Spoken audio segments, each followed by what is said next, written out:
क्या चाइना की तरफ से सच में अरुणाचल प्रदेश की 60 किलोमीटर अंदर घुस के वहां पर कंस्ट्रक्शन एक्टिविटी किया जा रहा है?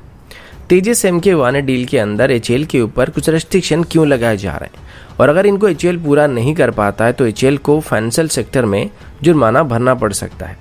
रशिया और यूक्रेन के बीच मतभेद होने के बाद भी रशिया में बनने वाले इंडियन नेवी की फ्रिगेट्स के लिए यूक्रेन की तरफ से इंजन को सप्लाई किया जा चुका है।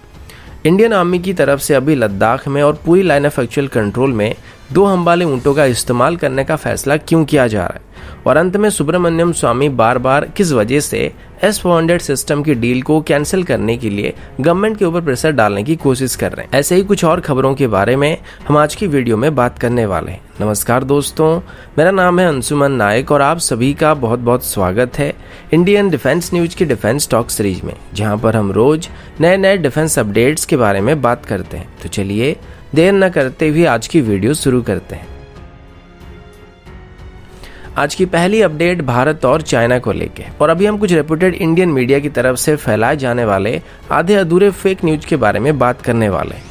एक दिन पहले NDTV में एक रिपोर्ट पब्लिश किया गया था जिसमें यह बताया गया था कि अरुणाचल प्रदेश में चाइना की तरफ से घुसपैठ किया गया है और लगभग इंडियन साइड में 4.5 किलोमीटर अंदर आके कंप्लीट विलेज को एस्टेब्लिश किया गया है, और यहाँ पर चाइना की तरफ से लगभग 101 नए घर को वहाँ पे बनाया गया है। और NDTV का यह भी क्लेम था कि चाइना अभी अरुणाचल प्रदेश में लगभग 60 से 70 किलोमीटर के आसपास अंदर आ चुका है। अब इसी बात को लेकर आप में से कुछ लोगों ने मुझे कई लिंक शेयर किए थे और कल से मैं इसके बारे में छानबीन कर रहा था, और इसमें फौजी नौकरी टीम की तरफ से भी छानबीन किया जा रहा था। और आज फौजी नौकरी टीम की तरफ से एक डिटेल ग्राउंड रिपोर्ट को तैयार किया गया है, और इस रिपोर्ट के मुताबिक जिस एरिया के बारे में NDTV की तरफ से बताया गया था और जो कंस्ट्रक्शन साइट दिखाया गया वो एरिया पहले से ही चाइना के कंट्रोल में मौजूद है, और ये 1959 से ही चाइना के पास मौजूद है। ये गाँव सारी नदी के किनारे पर है जो कि अपर सुबनसिरी डिस्ट्रिक्ट में आता है, और अभी पिछले कुछ दिनों से चाइना यहाँ पर काफी तेज कंस्ट्रक्शन एक्टिविटी कर रहा है। और अगर ये 2 इमेज आप लोग यहाँ पे देखेंगे तो पिछले कुछ महीनों से चाइना की तरफ से कितने कंस्ट्रक्शन एक्टिविटी किए गए आपको पता लग जाएगा।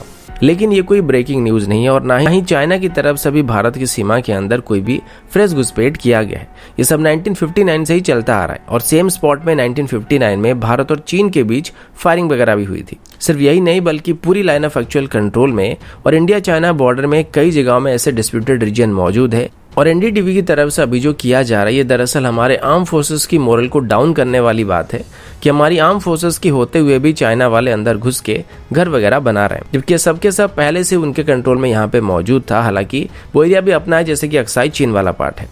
अभी अगर चाइना की स्ट्रेटेजी देखा जाए तो वो इंडिया और चाइना के बॉर्डर के करीब काफी कंस्ट्रक्शन एक्टिविटी कर रहे हैं, और ये पूरे बॉर्डर लाइन के करीब किया जा रहा है, जो कि सिर्फ अरुणाचल प्रदेश तक लिमिटेड नहीं है। इसकी एक मेजर कारण ये है कि हिमालयन रीजन में चाइना का जो बॉर्डर लाइन है वहाँ पर उसकी पॉपुलेशन इतनी ज़्यादा नहीं है, जबकि हमारी बात करें तो हमारे पास वहाँ पे काफ़ी मैन पावर मौजूद है, और ये जंग जैसे हालात में काफ़ी मायने रखते हैं। साथ ही चाइना की एक्सपेंशन करने की एक स्ट्रेटेजी भी है, जिसमें पहले वो आके घर बनाते हैं और उसके बाद उस एरिया को अपना बताते हैं। अगला अपडेट तेजस MK1 डील को लेके, और आज तेजस को लेके हम काफ़ी सारे अपडेट के बारे में इसमें बात करने वाले हैं। सबसे पहले अगर तेजस MK1 डील की बात करें तो इसके अंदर एयरक्राफ्ट्स की डिलीवरी के ऊपर काफी जोर दिया जा रहा है, और HAL के चीफ R माधवन जी के मुताबिक तेजस MK1 की जो डिलीवरी शेड्यूल है वो 2023 से शुरू होने वाली है, और इनिशियली साल भर में इसकी 16 यूनिट्स को इंडियन एयरफोर्स को डिलीवर करने का टारगेट दिया गया है। और अगर HAL ये करने में कामयाब नहीं होता है तो इसमें HAL को फाइनेंशियल पेनल्टी भरना पड़ सकता है।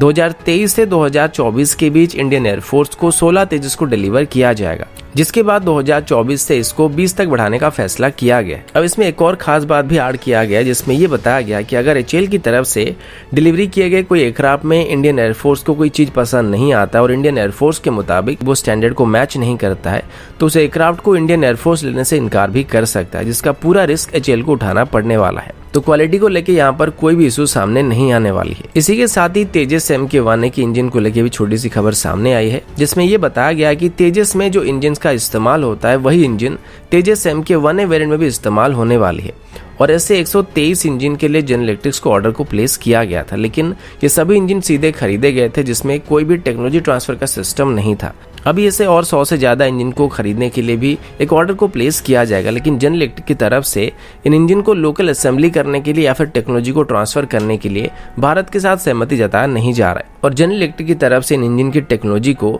भारत को देने से इनकार किया जा रहा है, जिस वजह से अभी भी इंडियन एयरफोर्स की तरफ से इसमें से इंटरेस्ट कम हो रहा है। और अभी DRDO की तरफ से एक नए इंजन कॉम्प्लेक्स को बनाने का फैसला किया गया, जिसमें वो तेजस के लिए एक स्पेसिफिक इंजन को डेवलप करने की कोशिश करने वाले हैं। और HAL के चीफ आर माधवन जी के मुताबिक DRDO के साथ मिलकर वो अभी तेजस के लिए एक सेपरेट इंजन को बनाने वाले हैं, जो कि GE404 क्लास की एक इंजन होने वाली है। वैसे ये कब तक बन पाती है देखने वाली बात है, लेकिन अगर ये बन जाता है तो आगे चल के हम यूनाइटेड स्टेट के इंजन के बदले हमारे देसी इंजन का इस्तेमाल कर सकते हैं। बाकी तेजस की FOC वेरिएंट की बात करें तो HAL की तरफ से ये बताया गया कि अभी तक बस 2 ही एयरक्राफ्ट को इंडियन एयरफोर्स को डिलीवर किया गया, लेकिन मार्च से पहले ऐसे 5 और एयरक्राफ्ट को इंडियन एयरफोर्स को डिलीवर किया जाएगा, जो कि तेजस की सेकंड स्क्वाड्रन की स्ट्रेंथ को 7 तक इंक्रीज करने वाली है। बाकी 2021 से 2022 के बीच भी तेजस की प्रोडक्शन रेट को लेके कोई बहुत बड़ा डिफरेंस देखने को नहीं मिलने वाली है और इस साल के अंदर भी बस 8 तेजस को इंडियन एयरफोर्स को डिलीवर किया जाएगा, क्योंकि तेजस की सेकंड प्रोडक्शन लाइन अभी तक तैयार नहीं हुआ है, जो कि 2022 के बाद ही तैयार हो सकेगा और उसके बाद उस प्रोडक्शन लाइन से एडिशनल 8 तेजस को मैन्युफैक्चर किया जा सकेगा, जो कि कुल मिलाकर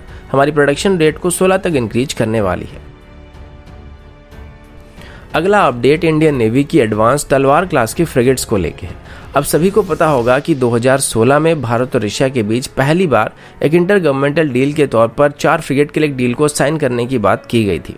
जिसके अंदर 4 एडवांस तलवार क्लास के फ्रिगेट बनाए जाने वाले थे और इसे 2018 में फाइनल कर दिया गया था। इस तरीके की पहले 2 वेसल को रशिया की यंत्र शिपयार्ड में बनाया जाएगा और बाकी 2 शिप्स को भारत की गोवा शिपयार्ड लिमिटेड में बनाने का फैसला किया गया था, जिसमें रशिया की तरफ से हमको टेक्निकल सपोर्ट प्रोवाइड किया जाएगा। इस तरीके की पहली वेसल रशिया हमको 2022 में और दूसरी वेसल को उसके ठीक 6 महीने के बाद यानी कि 2023 के बीच में डिलीवर करने वाली। लेकिन इसी बीच इन फ्रिगेट्स में लगाने वाले इंजन को लेकर थोड़े इशू सामने आए थे, क्योंकि इसमें जो इंजन का इस्तेमाल होने वाला था वो यूक्रेनियन ओरिजिन इंजन और हमारे मैक्सिमम वेसल में जोरिया मास प्रोडक्ट के इंजन का इस्तेमाल किया जाता है। लेकिन रशिया और यूक्रेन के बीच आपसी मतभेद होने की वजह से इस बीच में थोड़े कंट्रोवर्सी चल रही थी, लेकिन रिपोर्ट के मुताबिक इसका हमारे डील के ऊपर कोई भी असर नहीं पड़ने वाली, क्योंकि यूक्रेन की तरफ से पहले से ही भारत को इनको सप्लाई करने के लिए क्लियरेंस दे दिया गया था। रशिया के मुताबिक यंत्र शिपयार्ड में बन रहे दोनों ही वेसल अपने टाइम के हिसाब से चल रहे हैं और अभी यूक्रेन की तरफ से इसमें लगने वाले इंजन को भी डिलीवर किया जा चुका है। लेकिन रशिया की बात करें तो रशिया 2014 से यूक्रेन की कोई भी इंजन का इस्तेमाल नहीं करता है, फिर उसको इम्पोर्ट नहीं करता है और सिर्फ भारत की वजह से रशिया यूक्रेन से इंजन को इम्पोर्ट कर रही है।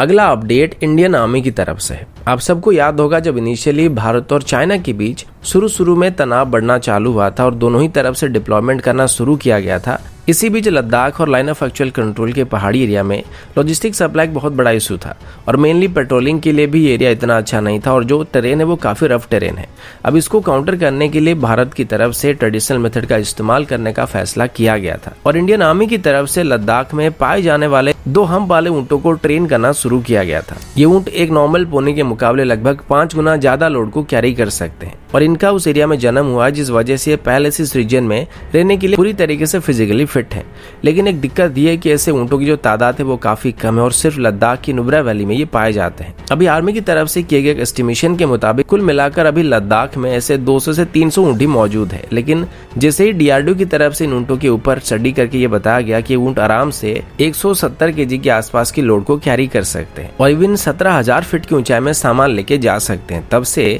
इनको इंडियन आर्मी की तरफ से अपने फोर्स में शामिल करने का फैसला किया गया था और इनको ट्रेन करना शुरू किया गया था। अब एक और अच्छी खबर ये कि अगर इनको आर्मी में शामिल करना शुरू किया जाता है और इनकी प्रॉपर ब्रीडिंग वगैरह चालू किया जाता है तो इनकी घट रही तादाद को आगे चल के बढ़ाया जा सकता है। अभी बताया गया कि पहले से ही ट्रेन किए गए ऐसे ऊँटों की पहली बैच को अभी इंडियन आर्मी में जल्दी से ही शामिल किया जाएगा, जिनको mainly line of actual control में जरूरी सामान को ले जाने के लिए या फिर पेट्रोलिंग वगैरह करने के लिए इस्तेमाल किया जाएगा। अगला अपडेट भारत और फ्रांस की तरफ से है।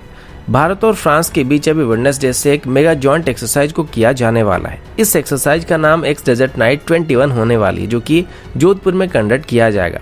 इसमें फ्रेंच एयरफोर्स के राफेल और इंडियन एयरफोर्स के राफेल पार्टिसिपेट करने की उम्मीद किया जा रहा है। इस एक्सरसाइज को मेनली फॉरवर्ड एयरवेज में किया जाएगा क्योंकि भारत की तरफ से अभी चाइना के साथ चल रही तनाव की वजह से अपनी ऑपरेशनल प्रिपेयर्डनेस को बेहतर करने की कोशिश किया जा रहा है। और अब इस एक्सरसाइज के दौरान फ्रांस और भारत के पायलट्स एक दूसरे से कॉम्बैट टैक्टिक्स को सीखने के साथ साथ जॉइंट ऑपरेशन को भी प्रैक्टिस करने वाले हैं। मेनली फ्रेंच पायलट्स की बात करें तो वो राफेल के साथ बेहतर तरीके से एक्वेंटेड है, जिस वजह से वो रियल टाइम सिचुएशन में इंडियन एयरफोर्स के पायलट्स को किसी भी तरह के ऑफेंसिव या डिफेंसिव ऑपरेशन के बारे में काफी टिप्स और ट्रिक को बता सकते हैं। इसके अलावा एक और खबर भी सामने आई है जिसके मुताबिक इसमें राफेल के अलावा इंडियन एयरफोर्स के Mirage, SU-30 MKI, mid air refill और एवेक्स भी पार्टिसिपेट करने वाले हैं। और अभी लगभग 5 दिनों तक इस एक्सरसाइज को कंडक्ट किया जाएगा। फ्रांस की बात करें तो फ्रांस की तरफ से इसमें राफेल के अलावा अपने A330 मल्टी रोल टैंकर के साथ साथ A400M ट्रांसपोर्ट एयरक्राफ्ट और लगभग 175 क्रू मेंबर पार्टिसिपेट करने वाले हैं।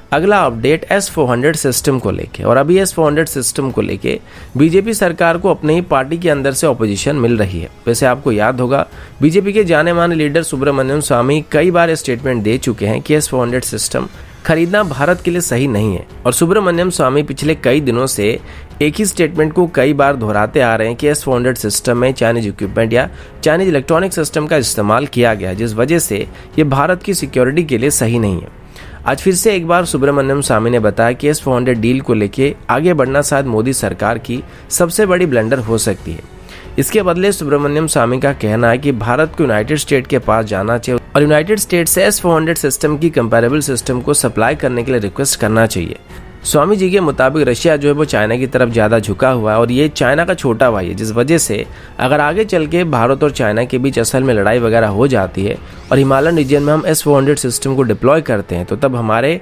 S-400 सिस्टम को चाइना बेकार कर सकता है, क्योंकि इसमें रशिया की तरफ से चाइनीज इक्विपमेंट का इस्तेमाल किया गया है। और स्वामी जी का यह भी कहना है कि चाइना की तरफ से अभी लाइन ऑफ एक्चुअल कंट्रोल में जो किया जा रहा है इसके लिए रशिया भी कुछ हद तक जिम्मेदार है, क्योंकि अगर रशिया की तरफ से चाइना को ऐसा करने के लिए एक बार भी रोका गया होता और अगर रशिया चाइना के ऊपर प्रेशर डालने की कोशिश करता तो चाइना कभी भी इतना freely line of actual control में ये सब हरकत नहीं कर पाता। तो कुल मिलाकर सुब्रमण्यम स्वामी अभी S-400 सिस्टम के बदले भारत को पैट्रियोट या थर्ड जैसे सिस्टम को खरीदने की सलाह दे रहे हैं। तो दोस्तों अभी के लिए इतना ही, मिलता हूँ आपसे अगले वीडियो में, तब तक के लिए जय हिंद, वंदे मातरम।